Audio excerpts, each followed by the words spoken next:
So this is the 7:30 a.m. turn of April 7th in 1862 of the Battle of Shiloh using April's Harvest from the Civil War Brigade series.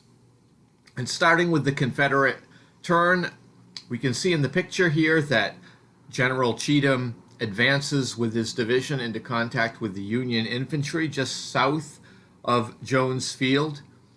And Marsh's brigade opens fire, of course, on the Confederate troops.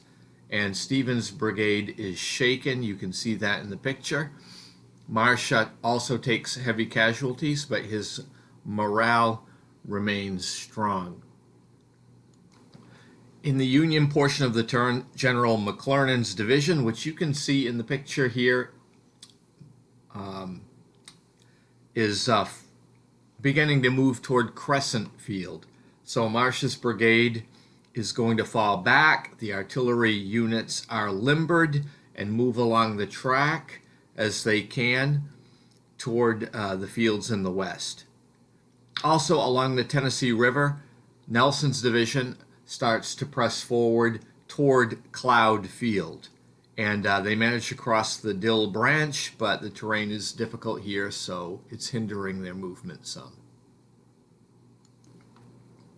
So we go to the 8 o'clock turn, starting with the Confederates. Cheatham's division moves into Jones Field as McClernand's division is moving west toward Crescent Field.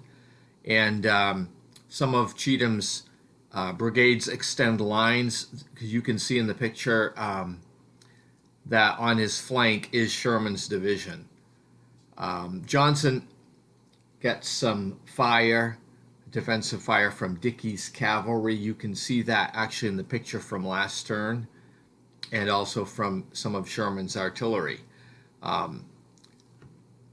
Dickey's cavalry ends up falling apart because of the straggler losses. Marsh orders defensive fire against Stevens' brigade in Jones Field, and this obviously has some effects. Marsh's brigade, though, takes some fire and becomes wrecked and falls back. So this is as a result of McClernand's trying to move out of this position, and Cheatham's moving into it, and they are entangled. In the Union portion of the turn, McClernand and the artillery do get to Crescent Field along with the cavalry. That's going to be on the flank of Cheatham. And the general is with Wraith's brigade. Marsh and Hare's brigades are stuck trying to get through some swampy terrain. You can see that toward the right-hand side of the picture, where they're just to the north of Sowell Field. But they're out of range of enemy fire.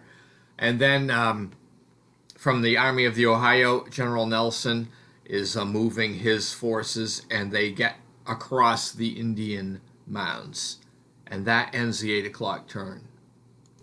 We now go to the 8:30 turn. Starting with the Confederates, General Johnson writes a new order for Polk, asking the First Corps to attack the Union position in Crescent Field, but that order won't arrive until next turn, 9 o'clock.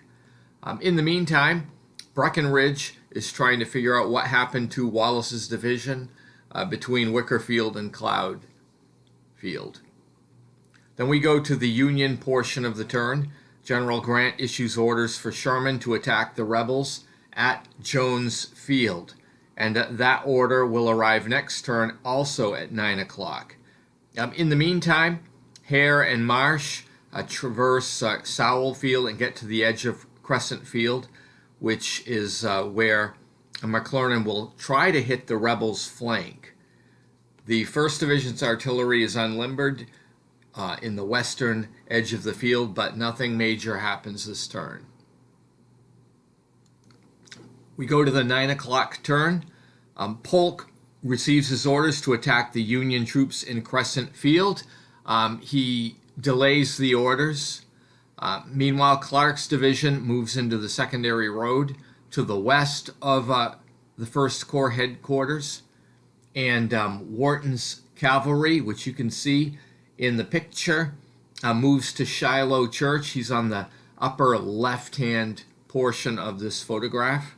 And Adams Cavalry moves to the western flank en route to the mill off from Owl Creek. And I don't believe that is depicted in this picture. Then we go to the Union term. Sherman receives his orders to attack, but he also delays. Grant writes an order to Lew Wallace, ordering him to bring his division to Perry Field. I don't believe that's pictured in this photograph, so you have to remember where that is. Grant also orders William Wallace to attack the Confederate Reserve Division in Wickerfield. Both March and Hare advance to Crescent Field. And you can see that in the picture. They're right in the middle. That's Crescent Field. And you can see them trying to establish a position. The rebels have been caught and exposed somewhat. And Wraith does run into some of the 1st Corps artillery. You can see that in the picture on the flank. And yeah, 2 gun points are destroyed here. But that brings the 9 o'clock turn to a close. Thank you for watching, and stay tuned for the next episode.